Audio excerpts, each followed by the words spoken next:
Y también la idea esta de que no busquemos solamente, si estudiamos las identidades, no busquemos solamente aquellas que ya tienen un nombre, ¿verdad? Sino que muchas veces hay identidades emergentes o formas en las que se están produciendo, digamos, ciertas articulaciones de colectivos que todavía no tienen forma discursiva. O sea, no han alcanzado a tener un discurso que los represente y a veces ni siquiera una palabra con la cual se designan. Es un nosotros difuso que está apareciendo, ¿sí? Pero en la práctica uno ya los puede observar, puede ver, digamos, que se están dando esas... Y habría que ver, por ejemplo, en el término, en temas de clase. Muchas veces no hay identidades conscientes de clase, uno no se adscribe a la clase a la que otro los adscribe, pero uno termina siendo amigo de gente similar y se termina casando con gente similar y se termina, digamos... Y eso muestra que en la práctica hay algo, digamos, ahí, que está funcionando, digamos, desde la acción misma, en el modo en que nos vinculamos con otros. O sea, sí hay un nosotros, aunque uno pueda, digamos, no... por decir algo. O pueden ser cosas muy... Categorías que no... A ver, ¿cómo les puedo decir, por ejemplo? Desde un ejemplo concreto. Supongamos, no sé si conocen el concepto de las formaciones culturales, por ejemplo, Raymond Williams, no, pero ahí rápidamente tienen representación consciente. Es decir, cuando estamos hablando sobre todo de la emergencia de grupos, o de grupos, digamos, más pequeños, o de grupos que no son, digamos, reconocidos abiertamente en su existencia como tales, entonces ahí encontramos, ¿verdad?, que no basta con fijarnos en cuáles son los grupos que la gente dice que ya tiene un nombre como tales para escribir para explicar todas las relaciones sociales, sino que muchas veces aparecen otros modos, digamos, ¿verdad?, de pertenencias, ¿verdad?, que no son, como les decía, este ejemplo, por ejemplo, de las amistades, que es un tipo de relación muy moderna. O sea, en las sociedades urbanas modernas, los grupos de pares y de amistades tienen, digamos, como una cosa muy fuerte, sobre todo en estas sociedades que nos han ido generando la idea del intimismo, o sea, de la idea de alguna manera, los que me importan son mi familia, mis amigos, mis seres cercanos, ¿verdad?, y tengo ese modo de verse a sí mismo, digamos, en relación con los otros, que muchas veces atenta contra algunas formas de articulación colectiva, ¿verdad? Son muy propios, por ejemplo, de nuestras sociedades modernas y urbanas, ¿verdad? Quiero decir, individualistas, ¿no? Que construyen otras formas de colectivo. Bueno, esto ya lo hemos dicho, no confundir las categorías discursivas entonces con las categorías prácticas, ver esas disimilitudes. Otra distinción es identidad concreta e identidad imaginada. La idea es, la identidad concreta son colectivos a los que yo me adscribo, pero que conozco por trato directo, ¿sí? Hay identidades más o menos efímeras. Por ejemplo, este curso en este momento, hay una identidad que produce, o sea, somos nosotros que estamos participando del dictado de este curso, ¿verdad? Y tiene cierto grado efímero, pero en algún momento, en la práctica o en el discurso, todos nosotros hemos pensado que estamos dentro de esto, digamos, que es el curso, perteneciendo a un grupo en el que tenemos ciertas funciones y relaciones o lo que sea, ¿se entiende? Y es una identidad concreta. Una identidad, o sea, en realidad no hay un límite tan claro entre una identidad concreta y una identidad imaginada. Son dos polos dentro de los cuales podemos ubicar una serie de identidades. Es decir, las identidades o están más cerca del contacto por vía, digamos, directa con quienes se siente perteneciente a esos grupos. Por ejemplo, la familia es un ejemplo típico de identidad concreta, ¿sí? O, digamos, se tiende a lo que llamamos la identidad imaginada. La nación es un caso característico de identidad imaginada, porque en realidad, digamos, son colectivos que, como sea, exceden la experiencia directa, ¿sí? Es decir, uno no puede conocer a los otros, tiene que imaginarlos, ¿sí?, a esos otros que pertenecen al colectivo del que yo me siento parte. Y hay muchas relaciones entre las identidades concretas y las imaginadas.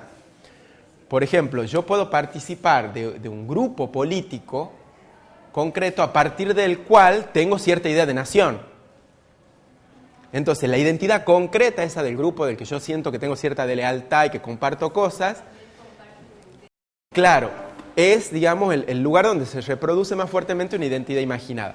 Por ejemplo, en una investigación que yo he trabajado en Amaicha del Valle, aparecía un grupo de jóvenes que se autodenominan los amautas, que de pronto, digamos, la novedad es que empiezan a aparecer como, digamos, por decir así, rescatando, digamos, formas tradicionales de la cultura, que denuncian que se están perdiendo, ¿verdad?, en su comunidad, etc. Que son jóvenes que, siguiendo su historia, en realidad han renegado de eso durante su adolescencia, digamos, y en la escolarización, y, digamos, ya hacen son jóvenes que, de todos modos, han tenido han sido un grupo escolar común, han sido un grupo de iglesia en un momento dado también, digamos, específico, digamos, en que han compartido esas vivencias. Han sido, digamos, han compartido otras experiencias como el hecho de haber recibido en la escuela la promesa de que la escuela les iba a permitir inserciones laborales mejores, y de hecho se han recibido de maestros y después no han encontrado trabajo en Amaecha, o sea, se han visto en la situación de que si querían realmente ejercer como maestros tenían que irse, ¿verdad? Todo eso, quiero decir, los aglutina. Y eso sí tiene que ver con una identidad concreta. Entonces, entender cómo se genera el nuevo discurso identitario, ya más imaginado en términos de lo indígena, o sea, participamos de una cultura indígena donde ya hay una identidad imaginada, ¿sí?, está ligada al grupo concreto y a la dinámica específica que se ha dado en esa identidad concreta, ¿sí? Entonces, digamos, tienden a ser invisibilizadas muchas veces las identidades concretas y solo tendemos a verlas imaginadas. Bueno, esto ya está. Ya está. Ya está, ya lo he dicho. Para ir más rápido.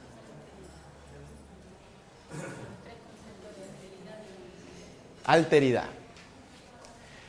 Acá, más que proponer, digamos, un concepto propio, lo que hace Kalimann es, digamos, la idea es decir, vamos a desbrozar ciertas confusiones. Porque muchas veces se usa el mismo término en sentidos distintos, como si se estuviera hablando de lo mismo, y no se está queriendo decir lo mismo. Entonces se distinguen tres sentidos en los que se usa el término alteridad, que conviene distinguir para no armar un bollo, ¿sí? ¿De dónde parte esta idea?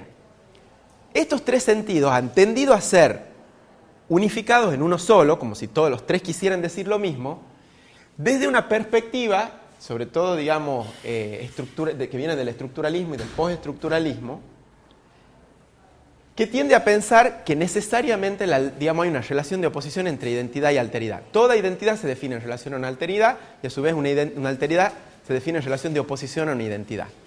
¿Cierto? Por oposición. Claro, relaciones hay de muchos tipos, pero en general, digamos, la idea está de oposición. Que ¿por qué destaco el estructuralismo y el postestructuralismo como los que más han tendido a eso?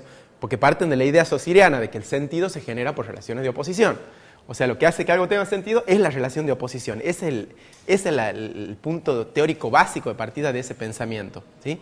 Entonces, atendió a pensar lo social, el tema de las identidades y las alteridades, también de esa manera, ¿verdad? El estructuralismo y el postestructuralismo. La idea de la identidad siempre implica al otro, pero en realidad ahí se mezclan muchas cosas que sí tienen que ver con otras que no. Y entonces la propuesta es, dice, en el modelo que proponemos, las categorías identitarias, como cualquier categoría de relevancia para el estudio social, son realidades del saber práctico de los agentes que se generan y definen en relación con una praxis y unos contextos específicos. La alteridad, tanto como la identidad, solo tienen sentido cuando representen contenidos efectivamente existentes en el saber prácticos e involucrados contextualmente en la producción de ciertas acciones y manifestaciones discursivas concretas. En la perspectiva semiotista, ese es el modo en el que acá se la llama, digamos, a esta que atendió a predominar desde el estructuralismo y el postestructuralismo, que es ver que hay una oposición necesaria entre identidad y alteridad. Desde la perspectiva semiotista, si se aplica rigurosamente, si un actor social concibe un grupo al que pertenece, una identidad, al mismo tiempo debería delimitar otro grupo al que no pertenece, una alteridad. E inversamente, si delimita un grupo al que no pertenece, una alteridad, automáticamente se inscribiría a sí mismo en otro al que sí pertenece, una identidad. Sin embargo, los hechos desmienten estas predicciones. Un agente social puede saber que otros no pertenecen a su grupo identitario sin que eso implique ninguna categoría de grupo o colectivo en la que se lo esté clasificando. O sea, ese es un sentido de alteridad. La idea es, yo formo un grupo. Bueno, hay gente que no pertenece a mi grupo. No necesariamente yo la estoy pensando al otro en términos de grupo. ¿Entiendes? Eso hay que ver si en la realidad es así o no. O sea, no asumir necesariamente que yo, por haber construido eso, he construido el grupo otro con relación con el cual me defino. Eso puede pasar o no. Y y dice, asimismo, un agente puede clasificar a otros en una categoría de grupo, ¿sí? Por ejemplo, bueno, ahí están los bolivianos que viven en Nules, como les decía el ejemplo, sin que conciba ese grupo de otros en relación específica con sus propias identidades. O sea, hay casos en los que se puede ver que no es que necesariamente se está definiendo y pensando, digamos, el grupo de otro en una relación necesaria con definirme a mí mismo dentro de otro grupo. Muchos casos en los que sí.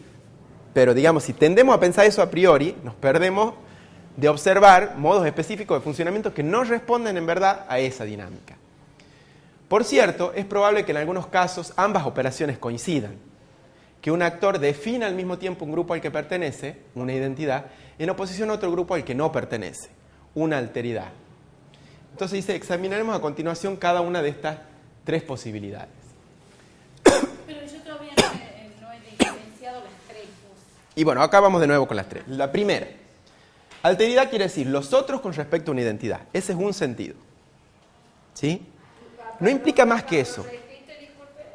Claro, un primer sentido de alteridad quiere decir, alteridad son los otros con respecto a una identidad. O sea, la idea es, yo me concibo dentro de un grupo y están los que no pertenecen. Por ejemplo, la identidad familiar, ahí es más claro. En la mayoría de los casos, por ejemplo, por decir así, ustedes no pertenecen a mi, digamos, a esa identidad, ¿verdad? Ese colectivo familiar al que yo me siento perteneciente, ni yo pertenezco a las familias de ustedes, ¿sí? Eso está en cada una de nuestras subjetividades. Pero en ningún momento se nos cruzó por la cabeza. No sé si se entiende, o sea, porque simplemente acá no ha tenido ninguna relevancia la identidad familiar en lo que se ha puesto en juego en estas interacciones. Entonces, saber que hay otros que no pertenecen a un grupo no necesariamente significa que yo estoy delimitando al otro dentro de un grupo y caracterizándolo. Eso puede pasar o no. ¿Sí? Entonces, hay un sentido de alteridad en el que eso no pasa. Y por lo tanto, no hay una relación de oposición, ¿verdad?, entre definir una alteridad y definir una identidad. En este caso. Claro, en este caso no la hay. Otro sentido de alteridad, que es diferente, son los otros como grupo. ¿Sí? Yo miro a tal o cual y digo, este es de tal grupo, pertenece a tal cosa. ¿Sí? Ahí yo no estoy partiendo de mi identidad, estoy partiendo, digamos, de la adscripción del otro a un grupo. Puede tener un montón de relaciones muy complejas con mis identidades, pero no necesariamente yo en ese acto de definir el grupo otro estoy definiendo el grupo mío en relación de oposición. ¿Se entiende? Sino que lo que está primando ahí es la delimitación de ese otro grupo del cual simplemente yo no pertenezco, yo soy otro de ese grupo. ¿Se entiende? Pero no me armo yo como un grupo que tiene ciertas características opuestas a este otro. Y finalmente, identidades y alteridades que sí parecen definirse mutuamente. Y acá yo pongo, porque acá, por ejemplo, para ver el discurso nacionalista, que yo vengo, digamos, indagando, ¿verdad?, que se va generando al fin del siglo XIX, al comienzo no es xenófobo. Eso va apareciendo cuando se acerca el centenario. Eso empieza a aparecer claramente en ese discurso anti-inmigratorio, ¿verdad?, y contra la inmigración, empieza a aparecer más en el centenario. En los 80, en esto, de verdad, cuando uno los lee, lo que aparece ahí es la idea de una identidad nacional, digamos, que en todo caso a lo que se opone es a una idea de progreso material vacío. O sea, la idea de lo que están planteando ahí es, bueno, tenemos que tener un progreso que tenga el contenido espiritual de nuestro sello nacional y no dejarnos... Y allí más bien se mueve en ese lugar. Entonces no está construyendo una otredad, digamos, como un grupo al que se opone lo que nosotros somos.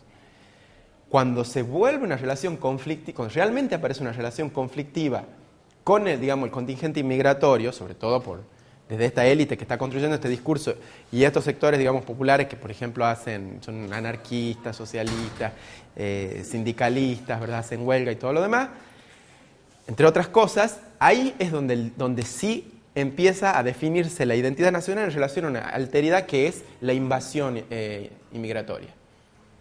¿Sí? Entonces nosotros tenemos valores espirituales, ellos son materialistas. Nosotros tenemos... Exacto. Y ahí sí hay un caso concreto, ¿verdad?, donde uno puede decir que se están definiendo en términos de oposición. Pero hay razones por las cuales, o sea, no es algo que pueda en abstracto pensarse que va a pasar siempre. Eso pasa mucho en la política, digamos. Claro. Siempre de identidades, pero no siempre. No siempre. Pasa sobre todo cuando aparecen disputando algún espacio de poder. Claro. Sí, porque Sobre un todo grupo Es el lugar de la disputa y del conflicto el que genera eso. O sea, primero hay que encontrar cuál es el lugar de la interacción conflictiva que está generando esta definición de mutua oposición. ¿Se entiende? O sea, no es algo que pueda derivarse de la naturaleza semiótica de las cosas, de las cosas, eso es lo que quiero decir, sino de relaciones sociales concretas. ¿Sí? Entonces, yo lo que creo además es que para que esto pueda pasar, primero tiene que asumirse una identidad común, incluso con ese que se opone. Porque el tema acá no es que se opone a los italianos que viven en Italia, se opone a los italianos que están en la Argentina. O sea, ¿se entiende? No es o sea, hay al mismo tiempo una disputa dentro de un común, conflictivo, que no se acepta, que se quiere excluir, todo lo que quieran, pero primero hay ese común. Yo también he encontrado un proceso similar, por ejemplo, en los estudios de Amaicha del Valle, en la generación, digamos, de los más viejos, empieza a aparecer, y no hace mucho, digamos, un discurso que dice, por ejemplo, que habla, digamos, un poco de cómo es el amaicheño, ¿verdad? Y que en cada vez mayor medida se empieza a distinguir de los jóvenes. Empieza a decir, porque antes éramos así, o se hacía tal cosa, en cambio ahora los jóvenes no, nosotros tal cosa, en cambio ahora los jóvenes tal cosa, y un discurso que en todo el tiempo empieza a aparecer la idea esta, digamos, de oposición. No son los jóvenes de cualquier lugar, son los jóvenes que son sus nietos. O sea, lo que hay ahí es un conflicto generacional que se está viviendo en términos de, por ejemplo, de autoridades en relación a la cultura, al saber, de la inscripción de la escuela, de promesas de progreso, que están produciendo, o sea, de jóvenes que, lo que están diciendo ellos es, nosotros cuando éramos jóvenes veíamos como autoridad a nuestros mayores, ahora no nos ven así a nosotros. Entonces ahí la identidad, ese modo de concebir la identidad maicheña, pero ahí sí ya en relación de contraposición, parte primero de un colectivo que sí se sabe, porque ellos saben que esos jóvenes son amaicheños, y esa es la fuente del conflicto. Son, pero ya no les gusta o desechan o digamos, tienen una mirada negativa sobre las prácticas culturales o creencias que ellos tienen. ¿Se entiende? Entonces ahí está digamos, lo interesante entonces de desarticular esto es que uno puede observar y puede llegar a esas explicaciones sociales. Si uno asume de entrada la idea esta semiotista, digamos, de oposición, identidad, alteridad, todos estos matices se pierden, ¿verdad? De cómo están funcionando realmente la construcción de las identidades, ¿verdad? Los modos en los que las armamos, las pensamos y las sentimos. Claro, es un conflicto y de ahí hay estereotipos y se empiezan a generar seguramente. Pero en este caso quiero decir, incluso hay, evidentemente ellos no nos odian a sus nietos ni nada por el estilo, que sí hay una cuestión muy compleja, porque de hecho hay relaciones afectivas positivas también en todo eso, pero de todos modos hay un conflicto latente, digamos, en una pugna que tiene que ver con las cuestiones generacionales, ¿sí? No con cualquier cuestión generacional, no es que todas las generaciones pasa esto, para nada. Es un tipo de situación específica vivida por esos colectivos en esa situación, ¿sí? Entonces, a ver, quiero ver. Está bien. Perdón, ¿usted sigue trabajando en la Maicha? No. Eso he hecho, digamos, la tesis de maestría y la doctoral he hecho, digamos, trabajando en Amaicha. Sí, trabajando con en realidad, ¿Maicha queda en Tucumán? sí, en el Valle Calchaquí. Valle Calchaquí.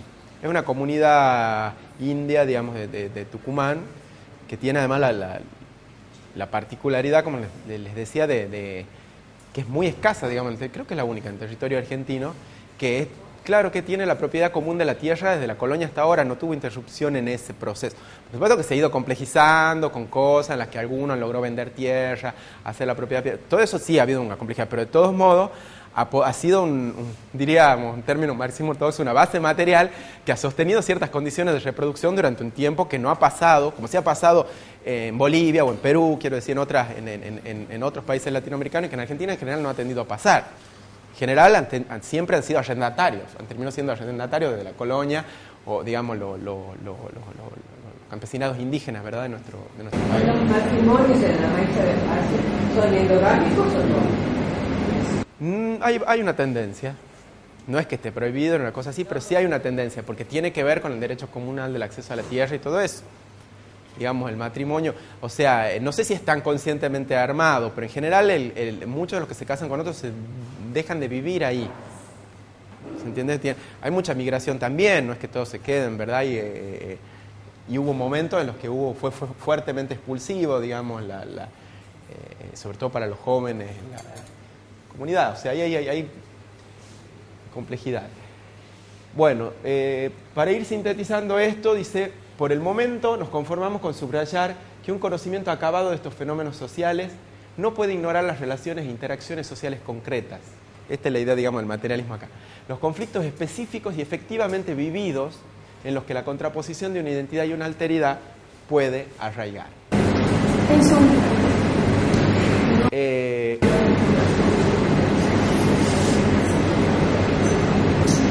Bueno, en realidad esto ya lo hemos dicho, ¿sí? ¿Verdad? O sea, lo pongo acá como para que se vea más clara la relación con el tipo de cosas que hemos venido diciendo, que son preceptos propios del materialismo cultural, de la escuela de Birmingham, ¿sí? En este sentido es contra la reducción de la especificidad en la abstracción vacía, esa idea que hablábamos de la abstracción a priori, que está funcionando desde un modelo semiótico que por sí mismo ya está diciéndonos antes de los hechos cómo funcionan las identidades y las alteridades. Y en realidad esto tiene un punto de partida diferente, o sea, vamos a intentar adaptar los conceptos a esas complejidades de funcionamientos reales que estamos observando, para poder captar las dinámicas específicas. Entonces, esto se ha hecho más larguito de lo que creíamos. Pero me parecía interesante plantearlo porque además creo que por el perfil que tiene, digamos, es como, me daba hasta un poco de vergüenza aquí, le voy a ser sincero, porque uno tiene la cosa de decir, bueno, habló de Grimms, habló de, ¿verdad? Y después habla de sí mismo y de los que vienen, ¿verdad? Pero me parecía que tiene una utilidad, además, y creo que para muchos casos de trabajo, ¿verdad? E incluso de trabajo, incluso para la evaluación del curso, he tenido la experiencia, digamos, de un curso parecido antes, mucha gente, digamos, este instrumento sí le ha resultado más directamente, digamos, trasladable, por ejemplo, a el análisis de los casos que les interesa investigar o indagar. Por supuesto que ustedes pueden usar categorías de acá y también tomar la de hegemonía que hemos visto en tal lado y también tomar la de, ¿verdad? Si están pensando un caso de distintos marcos y propuestas. Entonces, hagamos nuestro último recreo, ¿sí? Para tomar un descanso de esta agotadora, este agotador trajín con el que estamos terminando la jornada. Y ahí sí vamos a ver, digamos, voy a intentar, digamos, ajustarlo para que no se nos haga demasiado largo, pero sí una propuesta, digamos, de Grimson y de García Canclini, que en realidad ya lo hemos venido diciendo, o sea que no vamos a abundar demasiado. ¿Sí? No quiero que, digamos, por lo menos presentar algunas ideas de conceptos de Alejandro Grimson.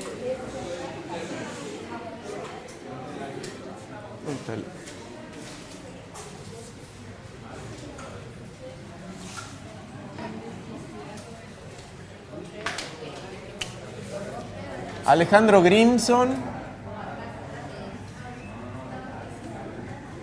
antropólogo de la Universidad de la UNSAM, de la Universidad de San Martín. Creo que ahora es decano de la universidad, rector de la universidad. El libro, digamos, tiene una obra extensa, Grimson, y bien interesante, y algunos en particular, depende de los temas que elijan, digamos, para analizarse, les podré recomendar otros textos. Por ejemplo, hay uno muy lindo de él sobre el tema, como siempre yo los nombres no me acuerdo, pero es, digamos, del tema de los elementos culturales que están en los sentidos menos explorados. O sea, lo cultural del olfato, lo cultural del tacto, y asociado, digamos, a investigaciones de discriminación y de cosas esas que están, digamos, por ejemplo, cuando se estigmatiza a un grupo social por su olor, por su o sea, ese tipo de cosas, digamos, que van trabajando, ¿verdad?, en las construcciones culturales. Un libro muy interesante, donde, por ejemplo, hay un concepto de él que me parece muy útil para una serie de cosas, que él le llama rasgo diacrítico de una cultura, que tiene que ver, digamos, o sea, la idea es el rasgo diacrítico surge en la relación entre grupos socioculturalmente disímiles. O sea, hay aspectos, digamos, de una cultura que se ponen sobre relieve en un tipo de interacción, en la cual alguno tiene más poder que otro y juegan en conflicto. Entonces, muchas veces el rasgo diacrítico es un elemento que tiene que ver, está relacionado, aunque no es exacto, digamos, con lo que llamamos el estereotipo, por ejemplo, ¿verdad? Porque el rasgo diacrítico es como, porque muchas veces también en una misma experiencia, un grupo social, por el cambio de cosas que van pasando, otros rasgos diferentes se van volviendo incluso más relevantes para sí mismos, ¿no? Dentro de sus prácticas o sus culturas, ¿verdad? Y cómo se va dando la dinámica por la cual, digamos, ciertos rasgos se vuelven como más significativos y relevantes en determinados tipos de relaciones de los grupos culturales. Por dar un ejemplo, o sea, hay una obra amplia, ¿verdad?, de Grimson que la recomiendo. Ahora vamos a trabajar, digamos, un poco con la introducción del último libro que él ha editado, que es Los límites de la cultura.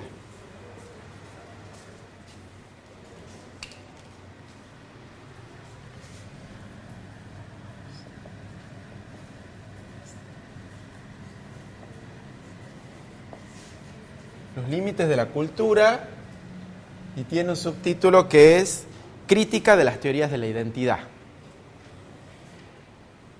En la introducción de ese libro hace algunos de los El subtítulo es Crítica de las teorías de la identidad.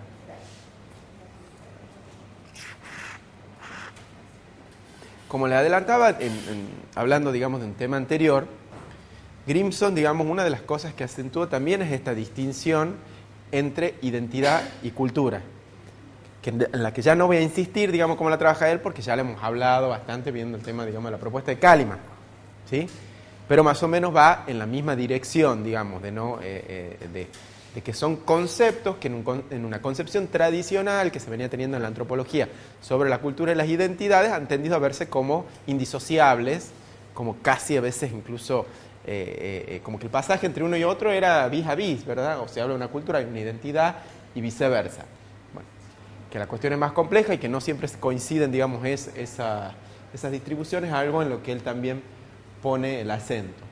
Pero fundamentalmente lo que me interesaba rescatar, que él ya lo hace en la introducción, después lo desarrolla en todo el libro, el concepto de configuración cultural, que él va a proponer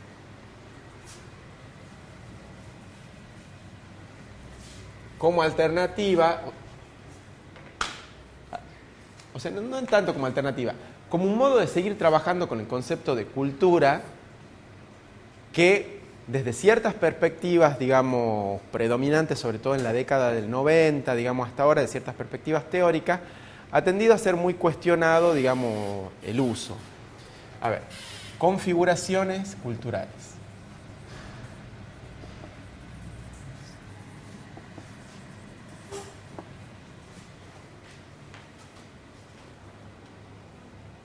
Es decir, Grimson va a trabajar acá la oposición que se suele dar, digamos, entre dos perspectivas, en realidad en general de lo social, pero en particular él acá lo piensa en el tema de la cultura, que se llama el objetivismo y el subjetivismo, que a veces se da en otros términos como el objetivismo del subjetivismo.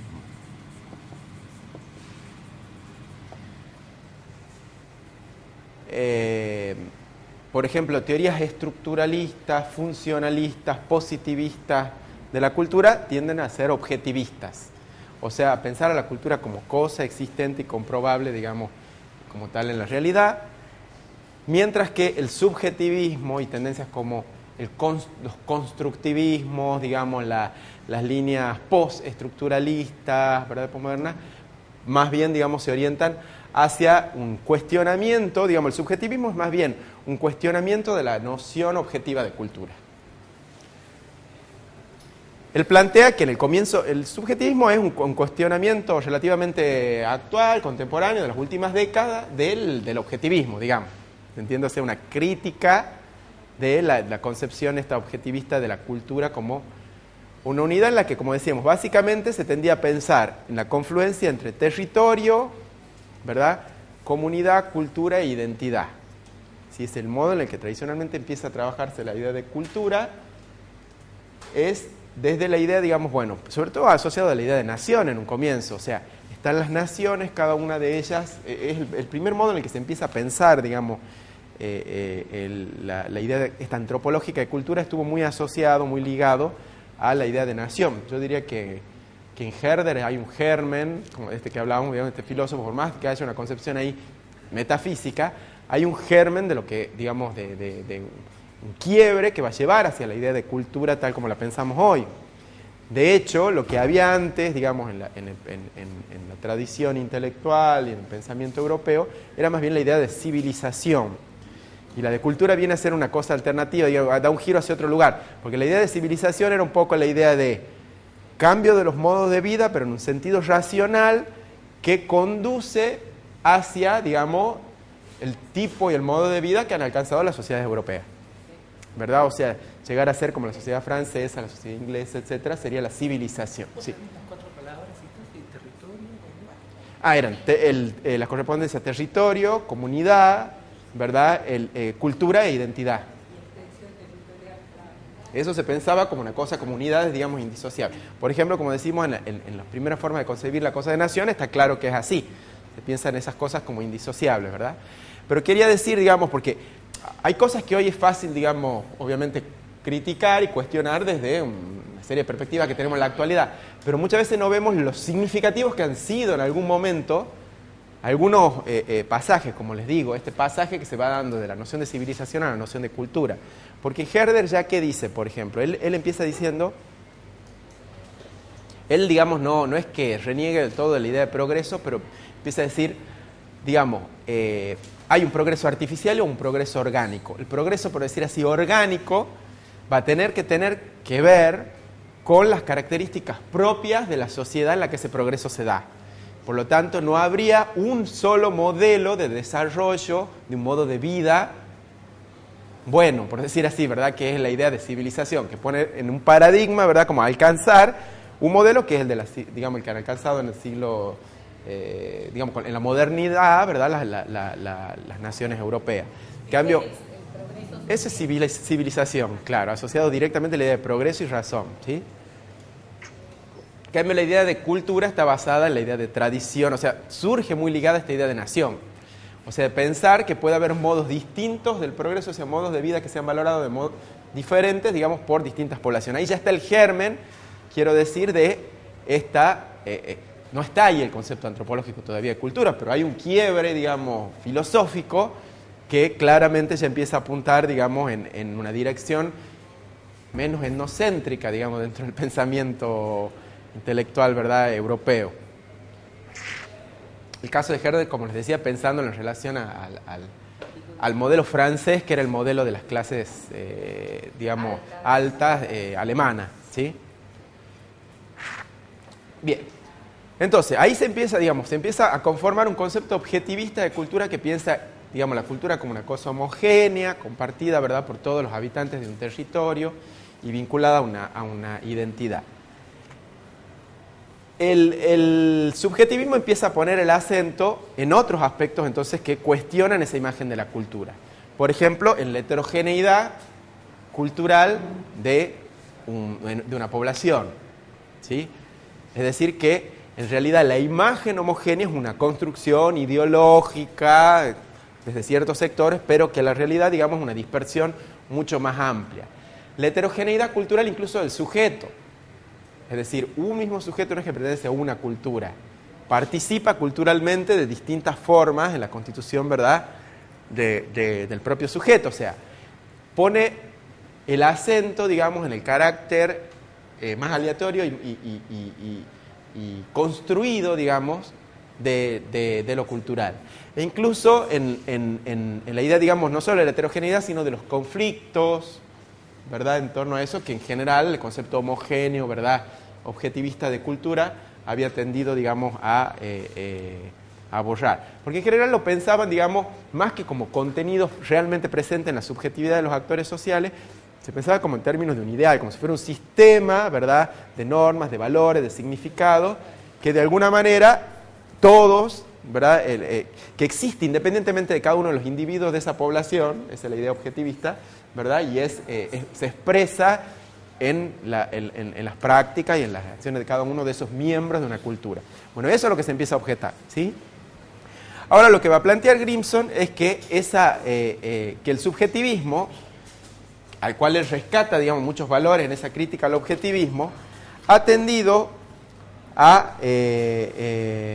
esto lo vamos a poner después, a ver, quiero poner una cosa. Ha tendido a también a llevarnos a un nuevo callejón sin salida, dice él, digamos, en sus propios términos. Porque, digamos, ha descartado, dice, en general, Gracias. por un lado, la idea, digamos, de que las culturas, digamos, y las identidades también, no son, digamos, no son naturales ni objetivas, sino que son construcciones históricas y coyunturales, ¿verdad?, en grupos sociales dados, ha tendido, digamos, a analizar cada vez más casos puntuales en términos de su propia individuación y a perder de vista, como si fuera algo epistemológicamente vedado, la idea de totalidad, digamos, en la que se inserta digamos, la diversidad cultural. O sea, el acento en la heterogeneidad, lo individual, lo subjetivo, digamos, como actuando en algo que no cierra dentro de un objetivo, digamos, dentro de una totalidad mayor, ha tendido a perder de vista eso, y él dice, hay muchas cosas que se han perdido en eso, porque se puede recuperar una idea de totalidad que no sea la de una totalidad objetiva, homogénea, cerrada, ¿verdad?, que se corresponde vis a vis. Como por ejemplo, y él de hecho, digamos, se inspira en este concepto para proponer el suyo, el concepto de hegemonía, del que veníamos hablando. ¿Se acuerdan que el concepto de hegemonía apela a una idea de totalidad, pero no una idea de totalidad que es concebida ni como homogénea, ¿verdad?, ni como, digamos, cerrada, en el sentido de que constituye, digamos, algún sistema de oposiciones que en sí mismo tiene su sentido. Y fíjense, del tema de identidad ya vamos a llegar al concepto mismo de configuración. El tema de identidad, él propone, dice. Sería como, ¿cómo sería? A ver. Caso por caso. ¿El subjetivismo? Sí. Sí. Tiende, digamos, a la individuación, digamos, de la indagación. Y él dice, en casos extremos los textos terminan hablando más del investigador que de lo que está investigando. Sí. Cuando se habla de hegemonía. No, lo que él llama el subjetivismo, como tendencia. No, claro, ¿qué es lo que he dicho ahí en esa relación? Que en realidad el concepto de hegemonía es una muestra, o sea, que el subjetivismo ha tendido a pensar, digamos, que la noción esta de las totalidades tenía que ser descartada, ¿sí? Porque son homogeneizantes, porque construyen ficciones que al final no se corresponden con la realidad, porque entonces no reconocen la diversidad, digamos, de los actores sociales, etc. El conflicto. Él dice, la idea de él es, no, digamos, por ciertas modas académicas se ha tendido a llevar en esa única dirección extrema, digamos, este tipo de línea. Pero, de hecho, son pensables otros modos de concebir la totalidad que superen las limitaciones que tenía el objetivismo, que era concebir la cultura como una cosa homogénea, ¿verdad?, fija, cerrada, de alguna manera externa a los propios sujetos, ¿verdad?, y que se les impone desde afuera, ¿verdad?, y que la heredan o simplemente la asimilan. Dice, no, quiero decir, el concepto de hegemonía es una muestra de eso, es una muestra de un concepto, de un modo de pensar la totalidad cultural, sin esas características, ¿verdad?, de pensarla ni como homogénea, ni como cerrada, ¿verdad?, ni como... Claro, ni como exenta de conflicto, o sea, ni que viene de afuera, exactamente, es constitutiva de la formación de los mismos sujetos, y los sujetos al mismo tiempo la constituyen como tal en sus acciones, o sea, es parte de un proceso, digamos, en el cual, vamos a decir así, él toma un término de Marx que a mí siempre me pareció muy interesante, en el cual dice las realidades sociales, como las culturas o las identidades, adquieren objetividad histórica. Objetividad histórica.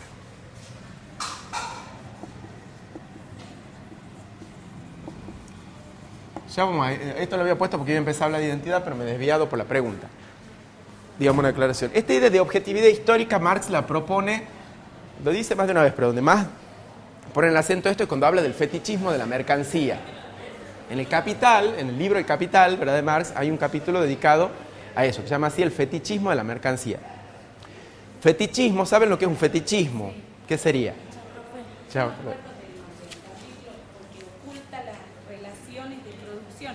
Se queda Sí, sí. con el fetiche, con lo visual, Con la cosa. con la cosa que te vende, que te ingresa, oculta las condiciones de producción. Exacto. Tiene que ver con esta idea de alienación de la que veníamos hablando también, porque digamos, se ha hecho de la mercancía un fetiche. Tanto digamos, los actores sociales comunes y corrientes, digamos, que participan del sistema capitalista, donde se venden, digamos, las cosas, incluso la fuerza de trabajo, ¿sí? Por ejemplo, la idea del valor de cambio asociado a la mercancía, como que cada cosa tiene su precio y un valor objetivo en sí mismo, es un fetiche. Un fetiche en el sentido de que, lo mismo cuando digamos, un fetiche se da cuando a un objeto yo le atribuyo en sí las propiedades de un sujeto. Y esas propiedades están en el sujeto, no en el objeto. Entonces ahí es cuando hago un fetiche, ¿verdad? También en términos psicoanalíticos o eso, fetiche apunta en esa dirección. Ya entiendo por qué no cierra. Entonces, por ejemplo, el fetiche se le llama por ejemplo, ¿cómo se dice? Al talismán, por ejemplo. Un talismán para algo en el que uno deposita una fe o que algo va a ocurrir, se dice, se hace de eso un fetiche. O en el deseo.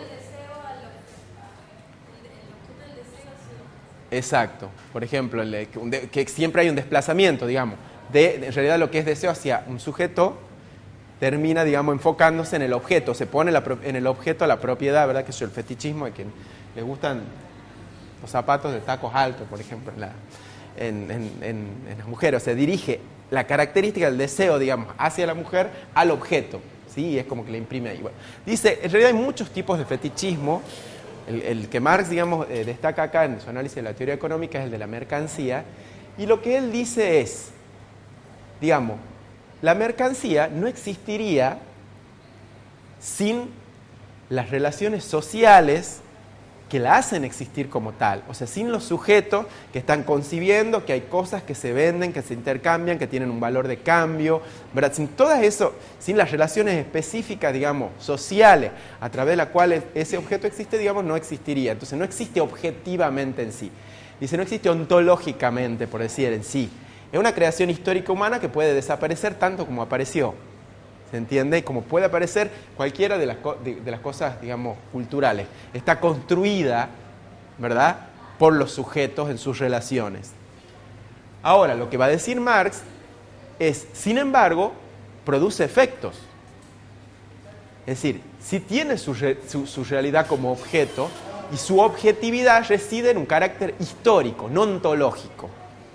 O sea, no ontológico como puede tener, qué sé yo, en sí mismo un árbol, una montaña, una cosa que uno dice existe de por sí, y si no existiera yo estaría igual. ¿Verdad? La montaña. Bueno, sin esos agentes que están haciendo ese cambio, imponiendo esas representaciones sobre ese objeto, la mercancía no existiría. ¿Sí? No sería tal, sería otra cosa, sería un objeto inerte, pero no sería una mercancía, ¿se entiende? O sea, ahí sí implica, digamos, al sujeto como su existencia, pero de un modo, lo que él dice es de objetividad histórica. ¿Por qué rescata este concepto? Porque dice el constructivismo, los subjetivismos, al mostrar, por ejemplo, que las identidades son ficciones, que las culturas en alguna medida también ficcionalizan una totalidad homogénea que no es tal, correspondencias territoriales que no son tales si uno se pone, digamos, a observarlas. La idea es, o otro ejemplo más claro que él trabaja mucho acá, la idea de raza, por ejemplo. Dice, las razas biológicamente de verdad no existen. ¿Sí? Los estudios que muestran, digamos, que no hay límites para nada claros en lo que los seres humanos han tendido a llamar razas. ¿Sí? Son construcciones sociales y culturales, ¿verdad?, que se van dando en las relaciones por las cuales se va acomodando a la gente en determinados grupos o en otros. ¿Sí? La idea de la raza. Ahora, de hecho, el hecho de que sean construidos no hace que tengan menos, por decir así, efectos. De hecho, hay muchos efectos que tiene la racialización. Es decir, quienes son considerados de cierta raza no acceden a ciertos derechos, otros sí. Quienes son, o sea, hay un montón de diferencias que de hecho sí se juegan a partir de eso. Entonces, las razas existen como objetividad histórica. ¿Se entiende? No ontológicamente, no en sí como existen otros objetos. Entonces, lo que él dice, hay que recuperar, por ejemplo, lo mismo que la nación. Uno diría, la nación ¿existe? Y bueno, no. Si no hubiera un montón de gente imaginándolo y toda una serie de acciones, no existe como existen otros como objetos, digamos, de la realidad natural. ¿Sí? Están construidos. Que han dicho, las razas no existen como realidades ontológicas. ¿Verdad?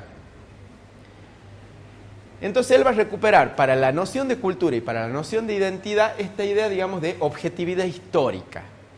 ¿Sí? En eso va a ponerle el acento Grims. Por ejemplo, dice, para estudiar las identidades destaca 5 puntos, dice.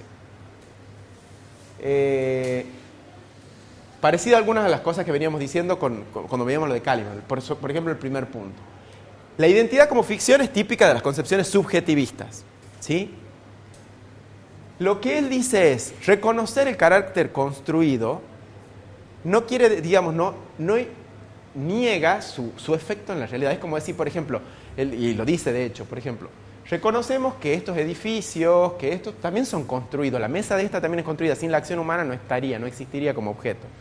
Sin embargo, sabemos que está acá, digamos, que uno no puede pasar, digamos, tiene modos en los que produce efecto como construcciones sociales. Dice, bueno, las naciones, las razas, las identidades también. El concepto de nacionalidad es una identidad como ficción, pero como fenómeno es muy real. Bueno, claro, funciona, esto de la lógica situacional, funciona en nosotros todos los días, ¿no es cierto?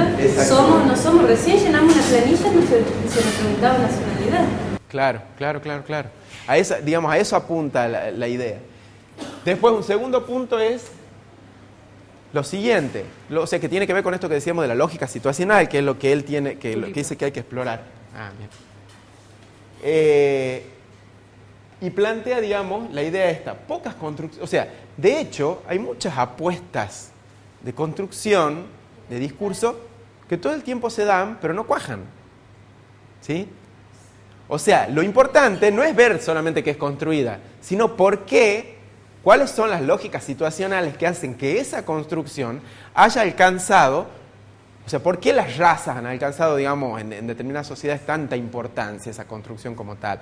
Bueno, hay que ver qué tipos de relaciones sociales, históricas, específicas han llevado a que eso, digamos, tenga el peso que tiene, digamos, en las relaciones. Si es que es una construcción y en algún punto uno sabe que es una ficción.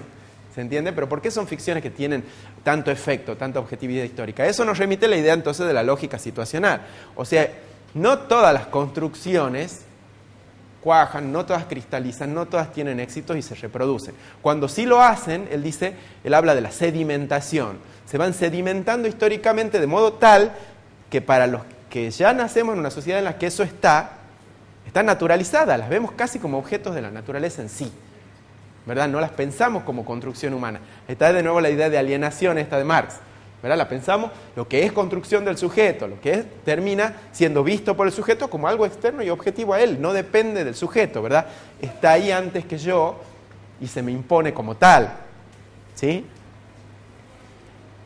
Entonces, a esto va la idea, ¿verdad? Si uno va a la lógica situacional, no solamente hay que desconstruirlas, en el sentido de mostrar el carácter artificial y armado de eso. O sea, por ejemplo, si tomo el concepto de raza o las cuestiones de género, ¿verdad? Para que cierta concepción del hombre, de la mujer y de cómo tiene que ser, ¿verdad?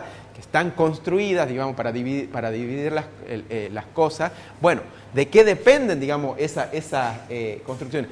Hay que desconstruirlas para mostrar, digamos, su arbitrariedad, en el sentido de que las vemos como naturales, pero no son. Pero hay algo más que el subjetivismo no ha hecho y que él dice que hay que hacer, que es, además de deconstruirlas, reponer su sentido práctico. ¿Se entiende? O sea, ¿por qué de hecho están instaladas y tienen éxito? No basta con mostrar que no son naturales como los actores sociales creen. Exacto. Buscar la objetividad histórica.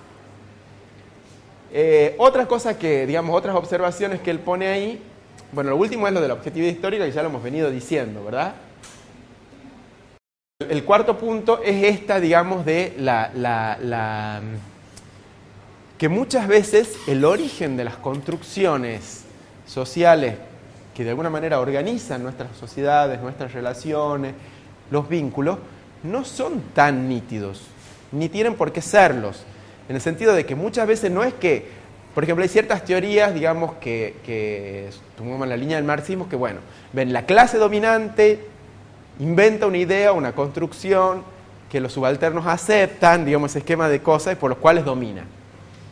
Es una explicación didáctica de algo, como proceso real no existe, ¿sí? En muchos casos.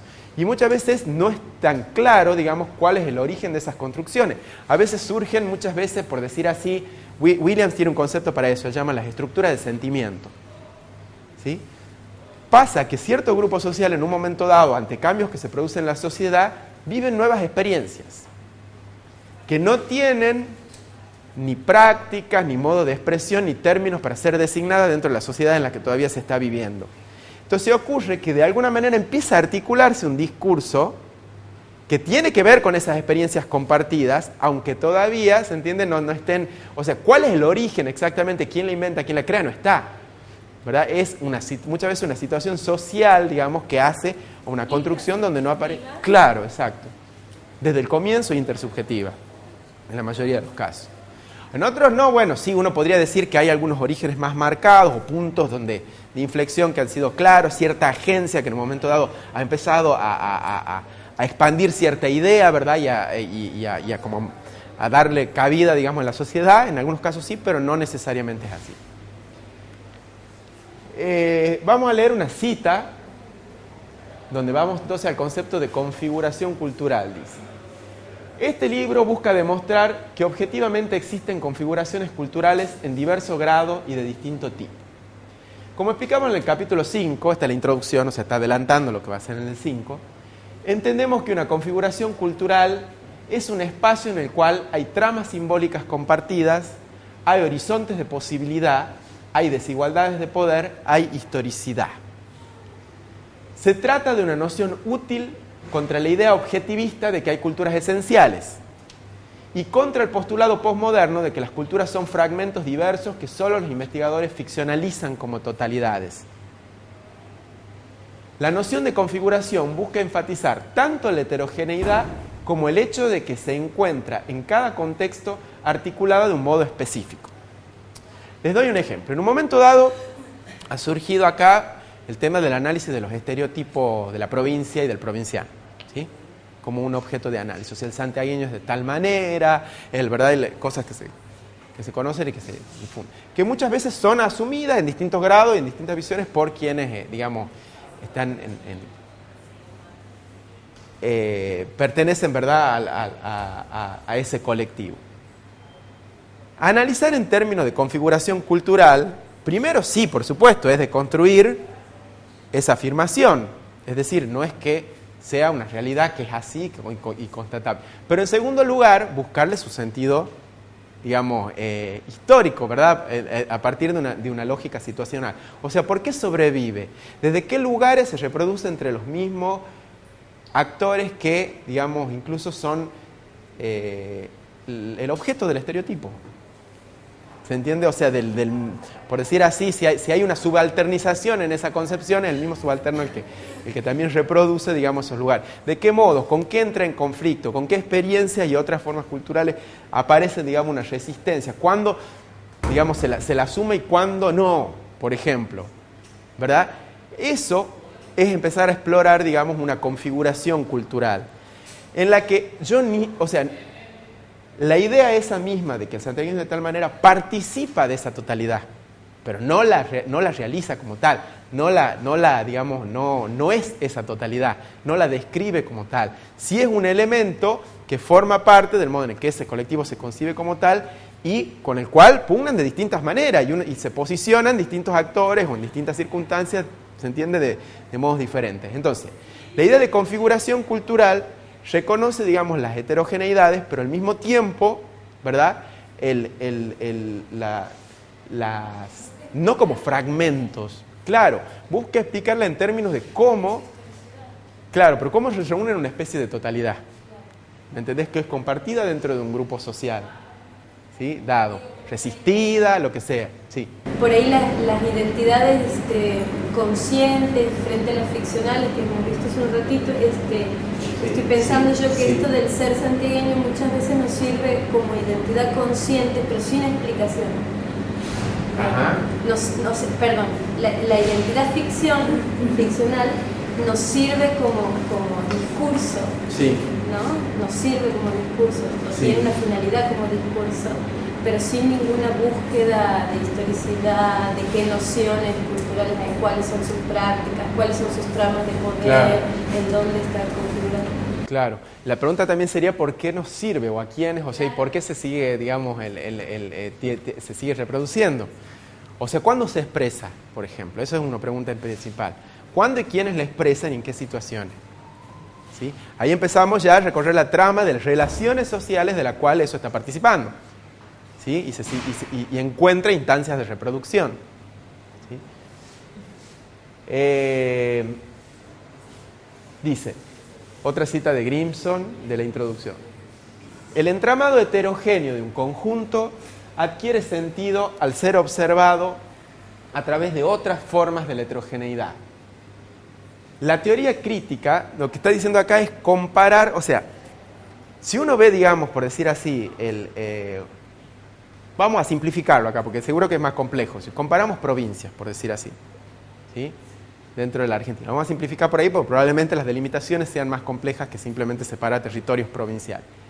Pero de hecho son territorios que tienen una existencia de objetividad histórica muy fuerte, porque hay estados que los delimitan, porque están, digamos, bajo un tipo de administración. Hay una serie de elementos que en la práctica hacen a reunir, digamos, eso como una totalidad, ¿sí? Objetivamente en la historia. La idea es muchas veces, que es una práctica muy común, digamos, en los antropólogos, uno lo ve, si simplemente ve, digamos, el objeto en sí, lo que ve es que, bueno, sí hay algunas características comunes, pero además hay una dispersión de cosas. Porque uno va a decir, sí, qué sé yo, por decir una tontería. El de tal provincia es machista, pero por estar este y este que no es machista, ¿se entiende? Siempre vas a encontrar casos que no te van a permitir generalizar acerca del carácter, o la forma de ser, o la cultura, lo que sea, digamos, de toda una población, ¿sí?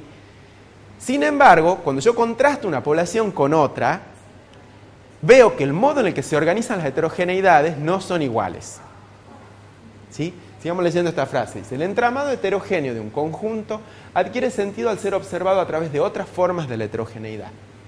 La teoría crítica sufrió el embate contra la idea de totalidad realizado desde el posmodernismo, cuya profusión de ejemplos de fragmentación y diferencia desarmaba cualquier pretensión de armonía y homogeneidad. La idea de totalidad es heurísticamente crucial, pero no debe ser defendida en relación con una supuesta homogeneidad que nunca podrá constatarse empíricamente y que solo existe como postulado ideológico de agentes de una configuración dada. Ahí está. La idea esa de la santiagueñidad y que el santiagueño es así, existe como postulado ideológico de agentes de una configuración dada. En cambio, debe ser comprendida como una articulación contingente, pero poderosa, de un cierto entramado heterogéneo. Y acá les voy a leer un ejemplo que lo hace en términos de naciones, para que se entienda un poquito más la idea esta de configuración. Un poquito largo, pero me parece que es ilustrativo y es fácil de capturarlo. Igual lo leo lento, dice, por ejemplo. Está comparando distintas naciones, por ejemplo, en Latinoamérica, y dice: las peculiaridades de la historia de las relaciones entre Estado y sociedad, entre los blancos, los mestizos, los indígenas y los afro, van a ser distintos. Aunque en todos los casos haya, ¿se entiende? O aunque yo tenga muchas naciones en las que tengamos el tema de los afro, tengamos el tema indígena y tengamos pero no, digamos, la configuración cultural en el que entra eso no es igual que en Bolivia, en Perú, en Argentina, ¿se entiende? O en Cuba, por decir así, o en... dice, bueno, entre los blancos, los mestizos, los indígenas y los afro, entre ciudadanía y territorio, entre fuerzas armadas y democracia, por ejemplo. Y así sucesivamente, sedimentaron sentidos en las configuraciones culturales de cada país. Dice así: sentidos que tornan factibles ciertas dinámicas de la hegemonía e imposibilitan otras. Volvemos a la frase anterior donde decía... esa no es la anterior. Esa es la anterior. ¿Aquí era que estaba? Hay horizontes de posibilidad, ¿verdad? Que los caracterizan así. No, o sea, por decir así, teóricamente es posible que uno encuentre en toda esa sociedad algún caso de alguna cosa. Pero el nivel de posibilidad de que esos casos aparezcan en una sociedad y en otra no es igual. Eso ya tiene que ver con la dinámica propia de esa sociedad. Si hablamos de machismo, de feminismo, si hablamos de, ¿se entiende? Es probable que uno, por ejemplo, en esta sociedad hoy, cuando hay, por ejemplo, leyes que han reconocido una diversidad de género, va a encontrar todavía la discriminación, pero no igual que en otras, ¿se entiende? O sea, el modo en el que eso pasa a participar de una configuración cultural va a ser distinto, digamos, de acuerdo a la historia, a las experiencias propias de esa sociedad. Sigo con el ejemplo que da él. Dice, Bueno, sentidos entonces que tornan factibles ciertas dinámicas de la hegemonía e imposibilitan otras. Los asesinatos políticos son viables en algunos países de Latinoamérica, cotidianos en otros y generan crisis político-institucionales en otros. ¿Sí? O sea, el tipo de efecto del mismo hecho no se va a dar igual, tiene que ver con las historias de esos países y el modo en que se han constituido las sociedades civiles, etc. Lo mismo puede decirse de las políticas autoritarias o de la represión política, pero también del surgimiento de los movimientos cívicos, muy frágiles en ciertos países y muy poderosos en otros. Nada tienen que ver con esto las leyendas que pintan a los bolivianos como muy sumisos y al mismo tiempo muy combativos, a los argentinos como muy politizados y autodestructivos, a los chilenos como muy formales y respetuosos, a los colombianos como individuos violentos, dice así. Tampoco la versión antiesencialista que afirma que todo eso es mera ficción. Ahí está la clave, ¿verdad? Dice, no puede explicarse esgrimiendo esencias, pero tampoco a través de una retórica nacionalista que lo que en Perú, no puede explicarse esgrimiendo esencias, pero tampoco a través de una retórica nacionalista, que lo que en Perú es evidente, en Puerto Rico es impensable, que lo que en Brasil es sentido común despierta rechazo en la Argentina. Los sentidos de los cuerpos, de los muertos, del territorio y de las temporalidades políticas varían entre nuestros países. Pero la sangre y la raza nada tienen que ver con eso. ¿Sí? Ahí es donde no hay un origen esencial. Claro, exacto, atribuirle al sujeto como biológica, quiero decir, como que está biológicamente inscripto, digamos, cierto carácter, cierto modo de actuar, eso que se atribuye con el estereotipo. Dice, solo una perspectiva que atienda a las experiencias históricas desigualmente compartidas, porque eso también es cierto, una misma experiencia, una crisis económica no afecta igual a todos los sectores, cada uno de los hechos que ocurren en una sociedad afecta a todos, pero desigualmente, ¿sí? No de la misma manera. Solo una perspectiva que atienda a las experiencias históricas desigualmente compartidas, al estudio de las configuraciones y las sedimentaciones, permitirá comprender las diferencias y similitudes, escapando de las retóricas esencialistas. La idea de configuración, en tanto noción aplicable a escala local, nacional o transterritorial, permite comprender cómo varían esos y otros sentidos dentro de un mismo país o régimen de significación. Configuración implica que allí donde las partes no se ignoran completamente entre sí, dice, allí donde integran alguna articulación, hay un proceso de constitución de hegemonía.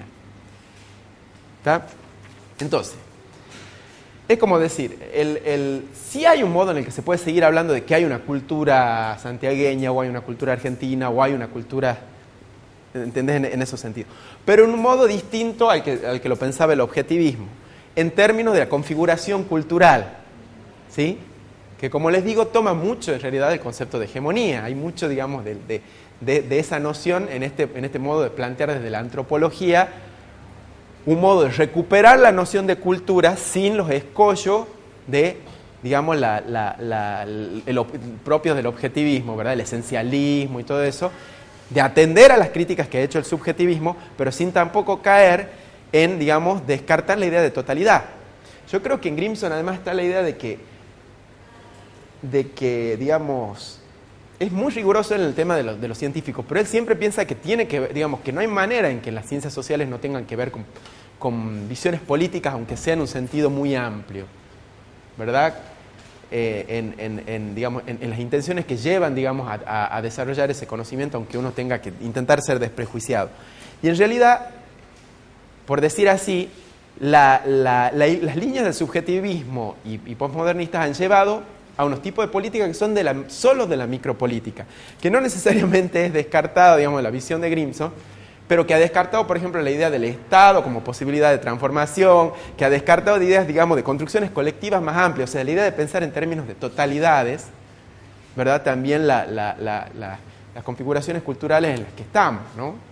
En las que vivimos y con las que nos encontramos, como diría Marx, condiciones que no hemos elegido, ¿verdad? Para actuar, pero que están en nuestro lugar. Entonces, este ya lo hemos leído. Este también ya lo hemos leído. Miren, no me acordaba que lo tenía así. Para ir terminando, porque ya estamos agotados. Yo sí les recomiendo, eso sí, a todos que hagan una lectura. Tienen ahí, digamos, en PDF la introducción de este... Porque no solamente está el concepto de configuración cultural, sino que les va, digamos, hay referencia a los otros conceptos que hemos ido viendo. ¿Se entiende? O sea, hace una buena síntesis de lo de hegemonía, de lo de, digamos, ¿verdad? De identidad, de varios de los conceptos que hemos integrado. Este libro, disculpe, Los límites de la cultura, sí. Sí, ese libro es Los límites de la cultura, de Grims. La introducción es donde él va diciendo lo que después va a tratar. Después, por supuesto, yo les puedo, digamos, hacer llegar, por ejemplo, una copia, un escaneo de algún capítulo en particular, si es que para un caso quieren extender.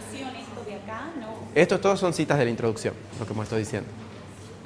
Son citas de la introducción. No, si la introducción es larga, digamos, son unas 50 páginas donde hace un resumen del libro realmente, de lo que va argumentando, digamos, a lo largo de todo el libro.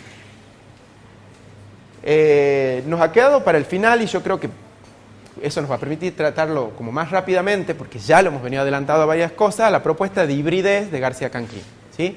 Con la que vamos a cerrar.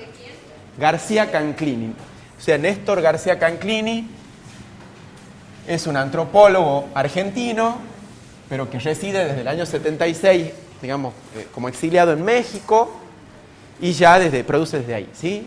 En gran medida. O sea, el desarrollo de su carrera profesional lo ha hecho en México. Yo diría que es más un intelectual mexicano, digamos, ya, ¿verdad? Que aunque haya nacido en Argentina. Entonces, Néstor García Canclini. ¿Cómo? Exacto, un término que apareció justamente en estas situaciones de exilio, ¿verdad? Y Canclini, el libro clave, digamos, que también aparece, bueno, comienzo de los 90, es el libro Culturas Híbridas, del que acabamos de tomar.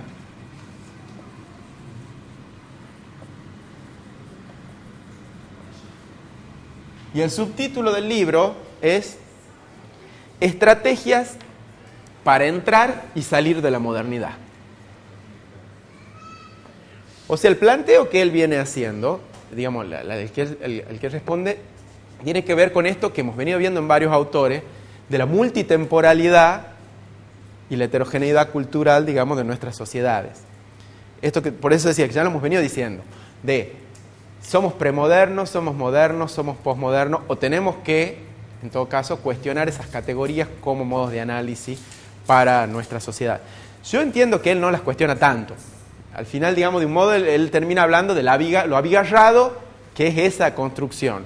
Y que en realidad digamos, no heterogéneo, una cosa que no tiene una forma definida, ¿verdad? Eso es lo abigarrado, una cosa como que está muy enredada, no sé cómo decir. Sí, él no critica ninguna, digamos, él hace énfasis básicamente en cómo nosotros vivimos pivoteando en todas. Exacto, y que esa sería nuestra modernidad, por decir así. O sea, nuestra modernidad sería esos pivots, ¿verdad?, que permiten usos de lo tradicional. Entonces él destaca, sobre todo con la idea de hibridez, o sea, de formas culturales híbridas, qué sé yo. Las cosas típicas que él destaca son modos, porque se ve que ahí está el interés principal de él, en el que se articulan con el mercado, digamos, de bienes, con el mercado, digamos, de la circulación de mercancía y el avance capitalista, prácticas que tienen que ver con tradiciones populares y también que tienen que ver con tradiciones de las élites cultas.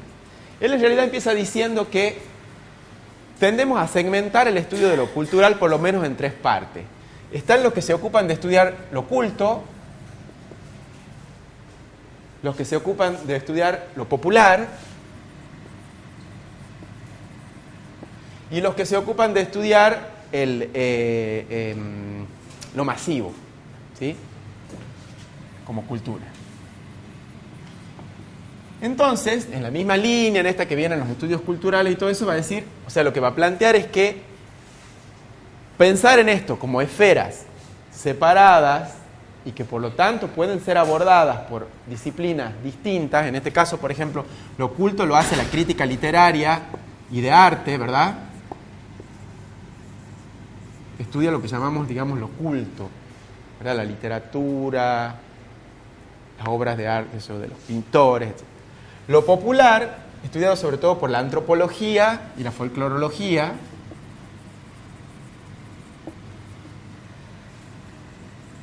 y la folclorología, y lo masivo, estudiado sobre todo por los estudios de comunicación y la sociología.